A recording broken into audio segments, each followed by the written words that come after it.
Lalo, it's humbling. I've even had somebody this week that said, "Oh yeah, you know what? I heard about that show, and I've been and I've listened to an episode, and they're a new listener here in Arkansas, Central Arkansas." So it's like, good night. That's it's humbling.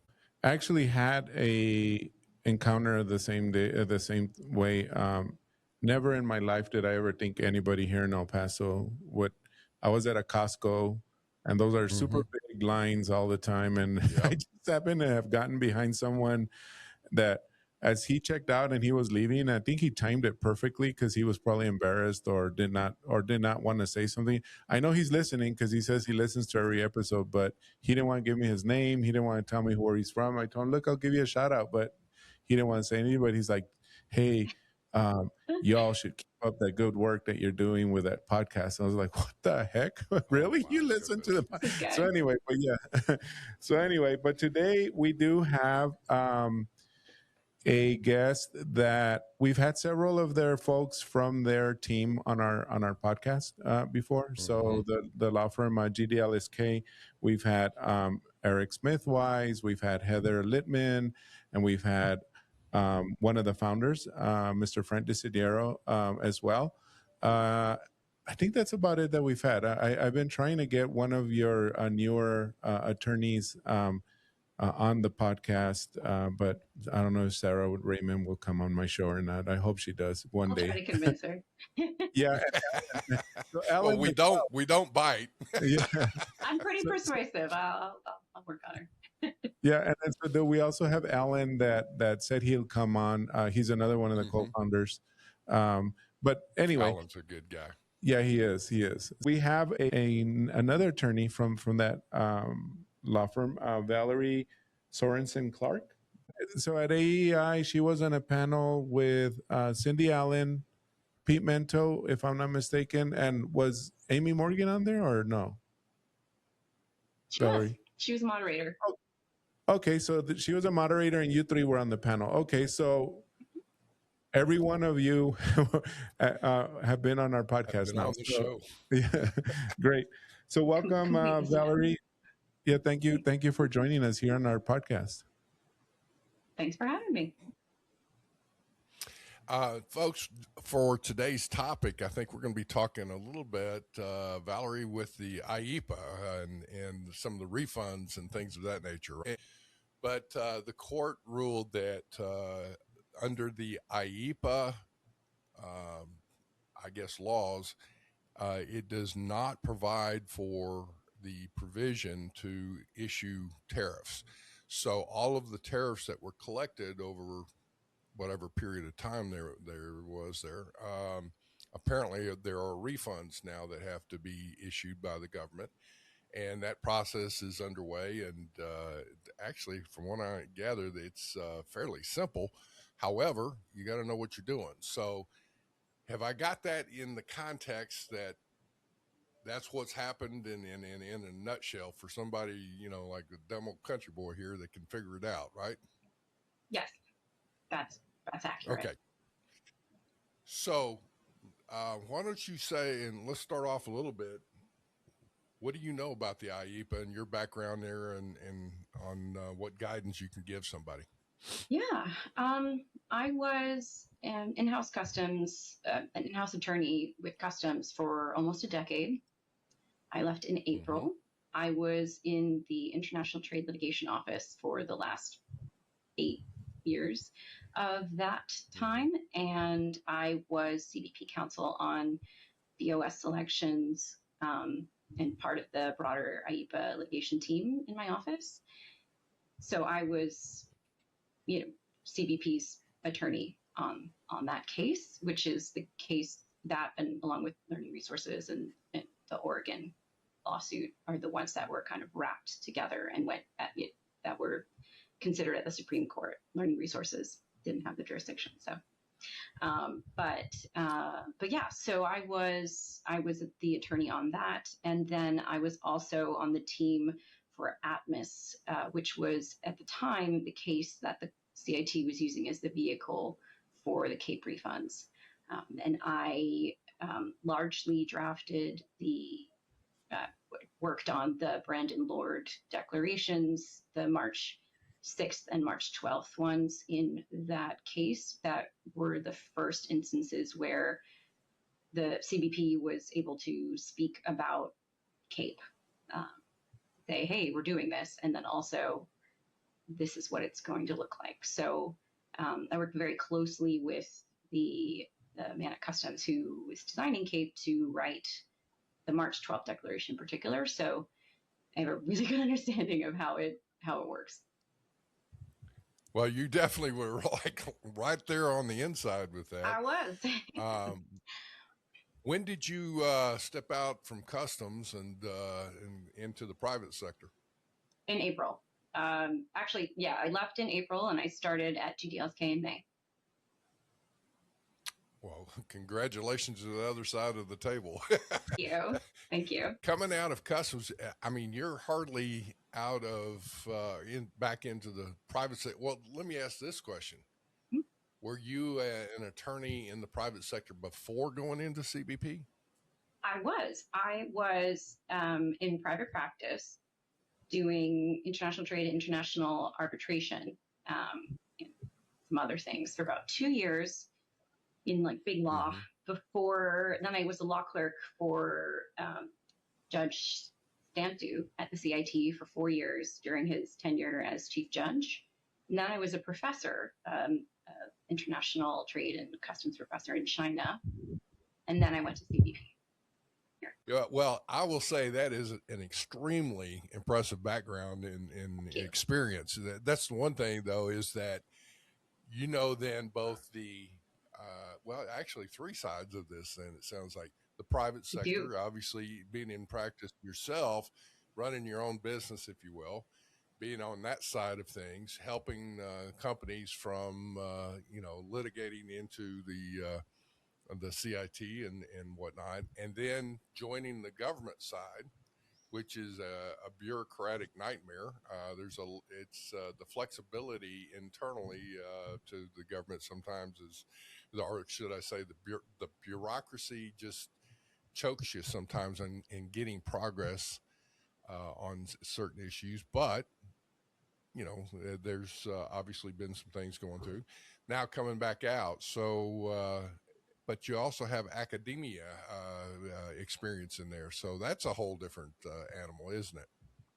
And from the judge's perspective as well.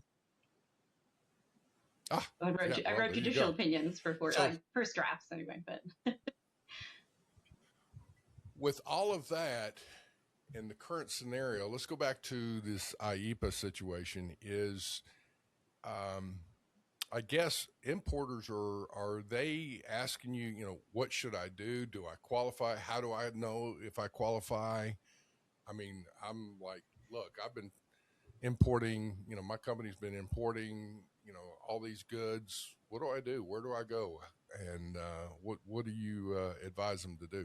I'll start off, I'll back up a little bit and I'll just give a little extra context and stop me from getting too into the weeds. But it was, the CIT said that the IEEPA tariffs were not legal, and then that was appealed almost immediately, and then it went to the Court of Appeals for the Circuit, and then they issued a pretty quick decision as well, saying, upholding that decision.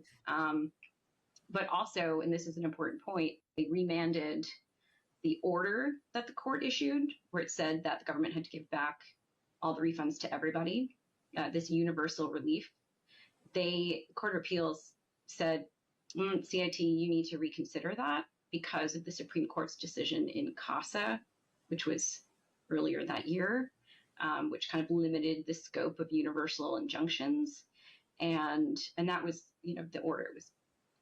And so that was still hanging out when the Supreme Court case happened. And then the Supreme Court agreed that the tariffs were not legal. So the government is thinking about these, and they said this in, I believe it was their May 29th motion. In that one, they laid out the 3 different categories that they were thinking about these entries. And the first was unliquidated entries. The second category was liquidated entries that had a valid case pending before the CIT. And then the third category were liquidated entries with no case, where, you know, the entries were not in front of the CIT. So right now, CAPE can accept unliquidated entries, but for certain types. And that's because there were a few types of entries that created technical issues that needed additional programming. And so the government, you know, it was like a Sophie's choice, you know, and the decision was made to give as many people as much of the refunds as possible, as soon as possible, rather than waiting until all of the functionality was built out for all of the unliquidated entries. So in addition to the vast majority of simpler entries, there is one of the more difficult categories that they did end up being able to add, you know, develop more functionality for. And that was entries that were flagged for reconciliation. So type O, type 01, type 02, and type 06, but not, you know, not where it was like a type 09 final. So that chunk, they were able to build out the programming for that. And that went live, I believe, June 29th. So they are making progress on the other types of unliquidated entries. But you were there seems to be, I guess, in the development of what you were talking about in the programs here, a very, I guess, streamlined process, a very forward-thinking type of a process to simplify things, which is contrary to what it has been in the past, where it's been very bureaucratic and very, you know, you do this and then you do this and you wait 30 days or 90 days or 120 days or whatever it is. It's like to, you know, you and the team there, it's like there was a change, I guess, in the in your perspective of what you were trying to accomplish. Yes and no. I think that the best way to think about it is this way. There are two big hurdles to CBP giving people their money back in any context, right? They're legal and operational.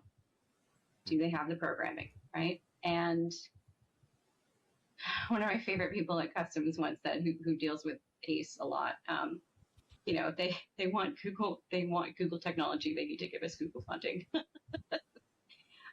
You know, it's a massive operation. And, you know, this was an unprecedented situation for everybody. You know, this grand experiment that was IEEPA, this kerfluffle, for lack of a better word, you know, it's a kerfluffle for everybody. And it's the law and the systems weren't designed for this.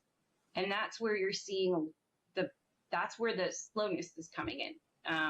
Or I mean, it's not even, honestly, it's been pretty fast for, as you pointed out, for typical stuff. But, you know, a lot of what the sort of process that you're talking about for other kinds of refunds, that's legal hurdles. You know, and the agency can only do what it's legally authorized to do, which is the important thing. The reason why they prioritized, and that speaks to the reason why they prioritized unliquidated entries, they can, you know, issue the refunds on unliquidated entries because they never even liquidated in the first place. So they can do that, and that's something that's important that people missed in some of the government's filings. They're doing that under their own authority. They don't have to wait for the court to tell them that they need to do this, right? They're like, so that's why they focused on those. They're like, we don't have to wait for the court to do this. Let's do these. So, so it's a legal distinction, but it's a big one in practice. I mean, we're getting into a little bit of some advanced stuff, but hang in there with this discussion, because what it means is, especially if you're a small or medium-sized company, the big companies have deep pockets and they'll have legal teams and they do all their things. But for the small guys or the medium-sized guys, you need to listen through this a little bit. So, you know, this should give you enough information so that you can hear the questions, or here's the information you need to provide to your broker or to your counsel Yeah. and all that. And we're going to get into that in a second, is like, okay, Valerie, what should they be asking them? But as we're looking at it, one of the things you keep throwing out the term liquidated. Liquidation and is, for those of us in the industry, we may know that, but for lay people, what's the big deal about a liquidated entry? My favorite way to explain liquidation. So being a professor in China made it really, it was a crash course in explaining complicated terms simply. So my favorite way to describe liquidation is that it's CBP's final bill. It's when, when you import, you're issuing, you're giving deposits on what you think is owed, and then the merchandise moves through, but then CBP has some time to take a look at it. And then they'll decide, you paid too much, you paid too little, you paid just the right amount.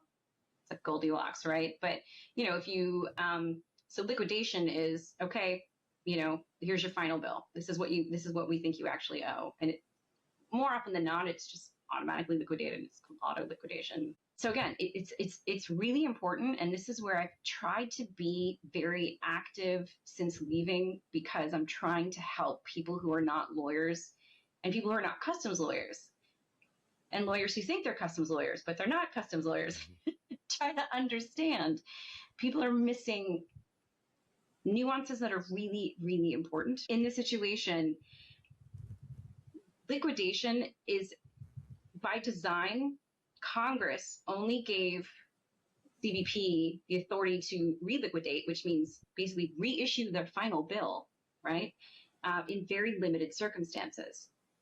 And that's actually a good thing. That protects importers, so that CBP hypothetically can't just say, 10 years later, oh, by the way, we actually think you owe more, so we're going to reissue your bill. They can't do that. They can do it in very limited circumstances. That 90-day window, in case there was some error, right?